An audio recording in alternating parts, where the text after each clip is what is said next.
All right, welcome everyone, and thank you so much for joining. For those who are watching this in a recorded session, thanks for being here with us. Today we're going to talk about Train the Trainer program and some of the activities that goes into it.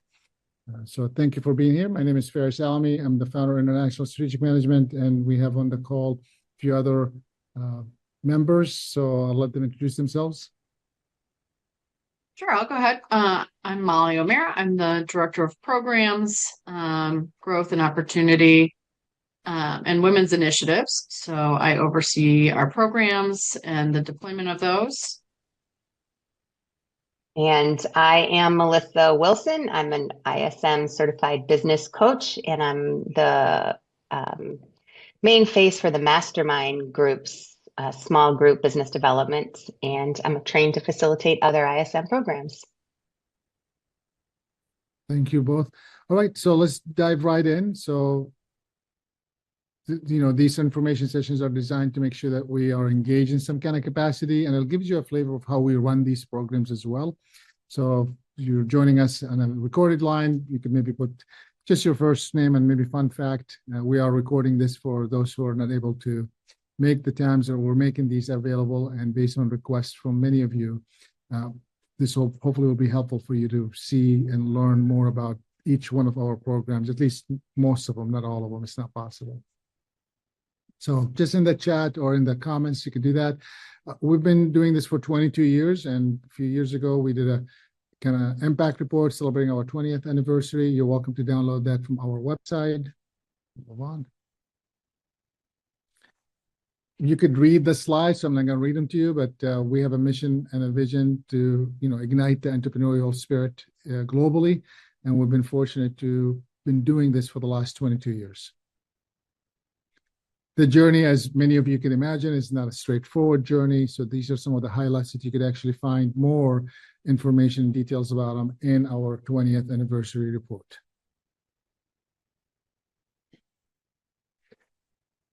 Our work, although it's broad, I just want to make sure that we're specific in this discussion, at least to understand that we work in these, we call them the 5 pillars of areas of work.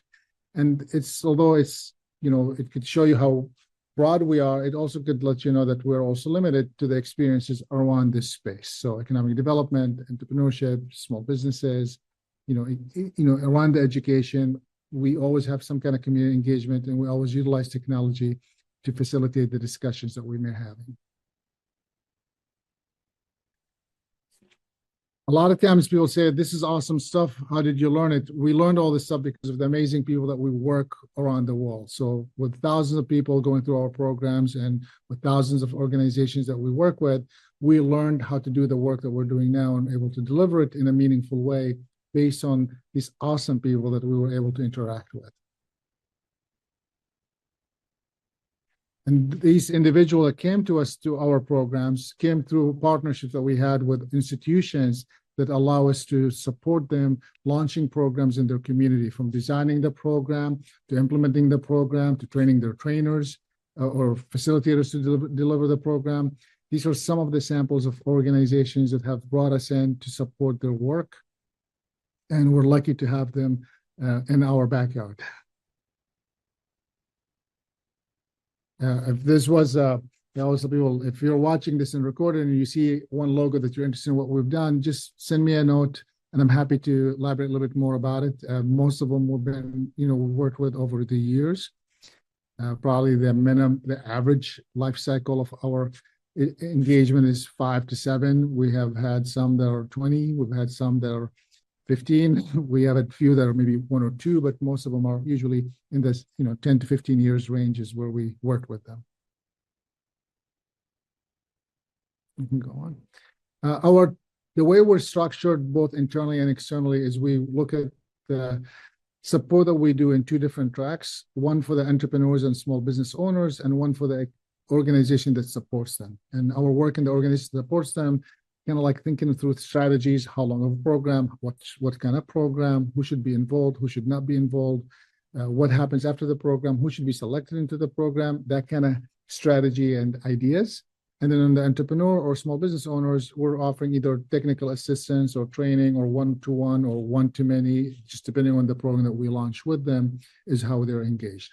Occasionally, on a yearly basis, we get somewhere between 10 to 15 direct entrepreneurs or small business owners to work with us directly, but those are usually referrals from our organizations that we supported them through the program or through a program of a partner's organization. Our expertise is somewhat in the same area of economic development, entrepreneurship, and small business development. So whether it's business to business, B2B match, meaning business to business match, or training or education or program design, these are the areas that we've played in the past. And we have focused not necessarily exclusively on the underrepresented or underserved communities. It's not possible to put all of our programs on one slide. We have at least 20 some that we have been doing over and over. And then there are always every year about 1 to 5 that are, one-offs or something specific for specific needs or want with our, partners or participants. So these are some of, I'm going to call them signature programs that we have delivered year over year, from capital readiness to training the trainer, to technical assistance, to business planning, to resiliency. There are just too many to mention, and today we're going to focus on one of them. It's not possible to do all of them this year either, to go through each one of them, but if there's one specific one that you're interested in or a topic that you're interested in, please feel free to follow up with us.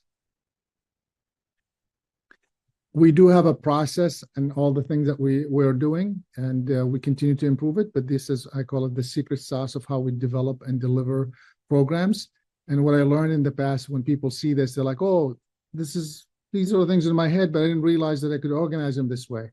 We have taken the time and the effort to make sure that we're doing these things over and over, and it's not just once off, by following this specific process, by asking questions to make sure that we are building programs and activities around these ideas before we launch them. And the reason for that is because we're always looking for the impact and the results that we're going to accumulate based on the work that we're doing together.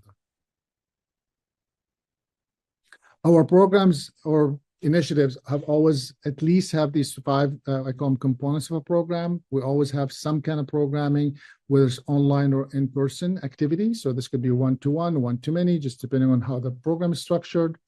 Then we always include them in our online community, and this is a private community. It's not open to public unless they ask us to, but usually it's a very closed community. So it's a safe zone where you could question things, ask things, and then the business coaches and the team from the ISM team are also on this community, so they could respond to you. In addition, we have a technology that we use called Yellow Plan, where we actually allow individuals going through our programs to draft their plans, whether it's a business plan, a resiliency plan, a contingency plan, a funding plan, whatever that is, through this technology, which has AI capacity as well as market research. So therefore, it's more comprehensive. All of our programs usually have some kind of syllabus or agenda that we want to follow, because we want to make sure that we're thinking through a framework or a specific way of thinking. And then usually there is a workbook or a reading book or other tools that we may provide throughout the program. Each one of these things have a reason. So the online or in-person sessions, and sometimes we do hybrid, like both ways, but sometimes it's just one way or the other. It's an opportunity to make sure that we are tackling that topic that we're working with individuals on. So an example would be if we're talking about business planning, discussing what a business plan should have, walking through it section by section. If we're talking about funding or pitching or fundraising, all of these things have different ideas. So this is the place where we are learning it from each other.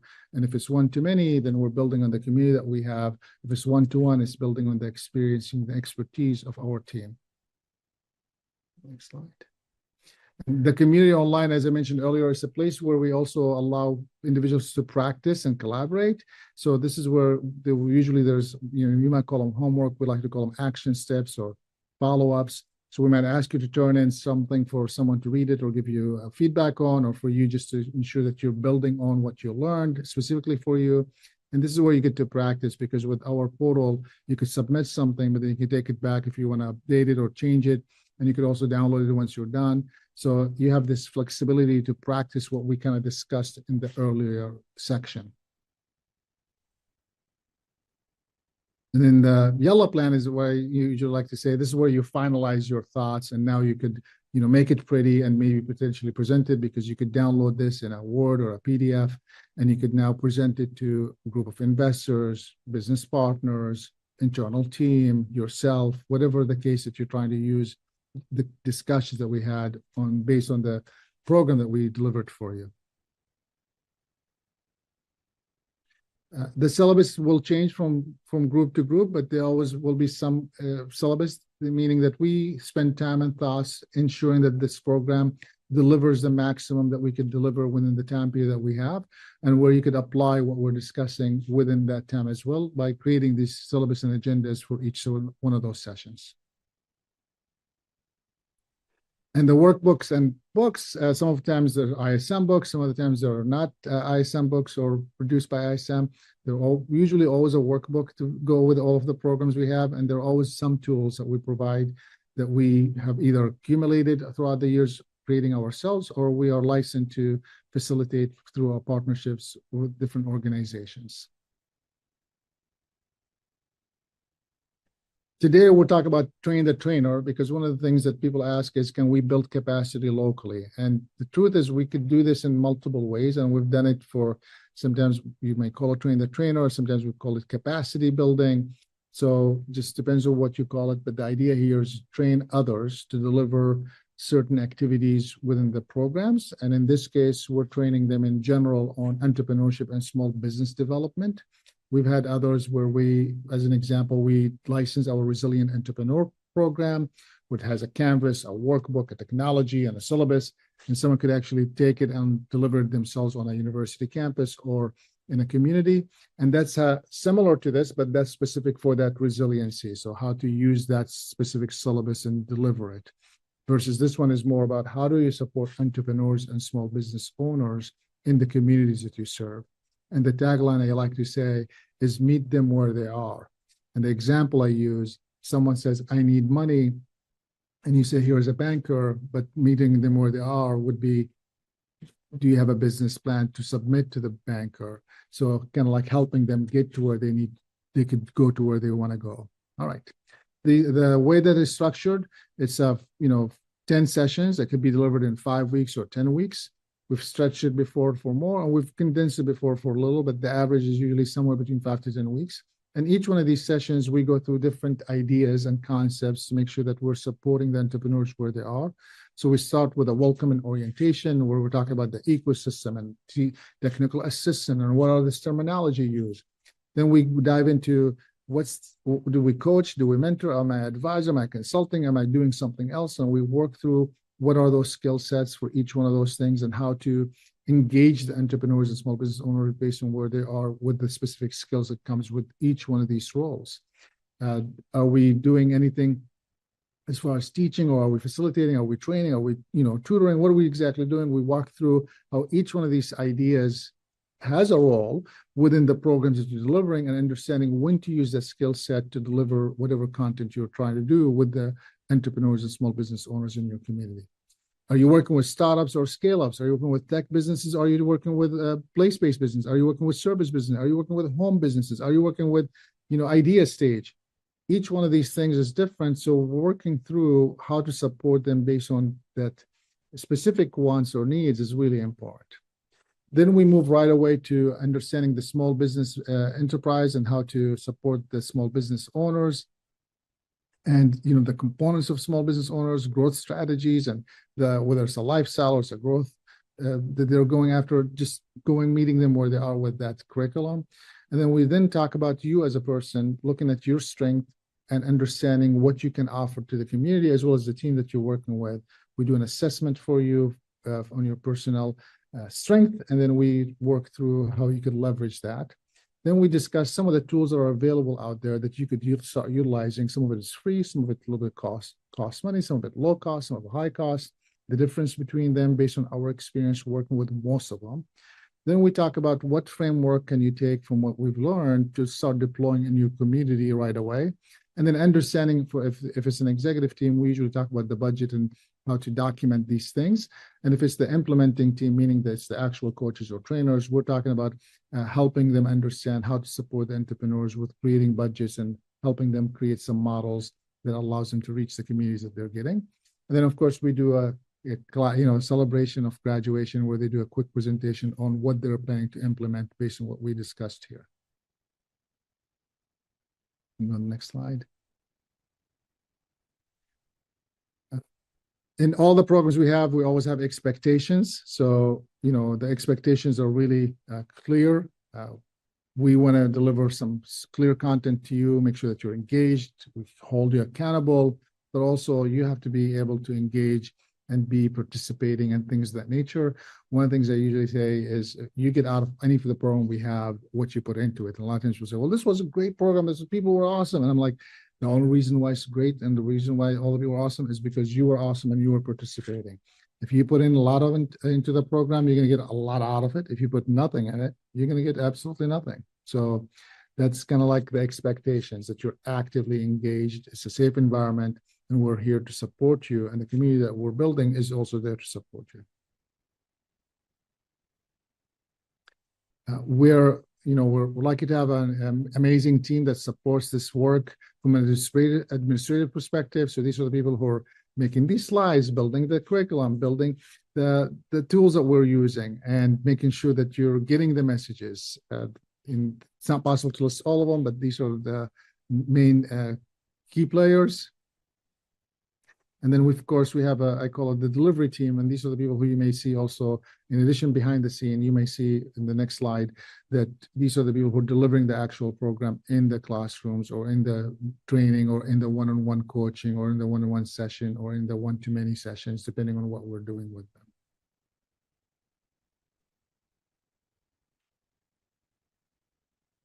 them. Every year, we probably range somewhere between 12 to 15 or 20 organizations that we work with. Over the years, we've worked with thousands of them, and over the years, we've worked with 101 country exact. But on a yearly basis, we're probably working with maybe a dozen or so countries and a dozen or two organizations. This is a sample of what we did last year. And again, for those who are watching this and recorded, feel free to send me with a question about what we did with one organization to provide you the specifics if you're interested. That concludes our session today. I really want to take the time to say thank you for your commitment to support our work and giving us an opportunity to support your work in your community. And as a normal way of closing a program, we always ask for one word for the day. And you could put that in the chat or in the, in the comment section for those who are watching in the recording. And of course, feel free to contact us. There's a general form that you send us a note and somebody from the team could follow up with you.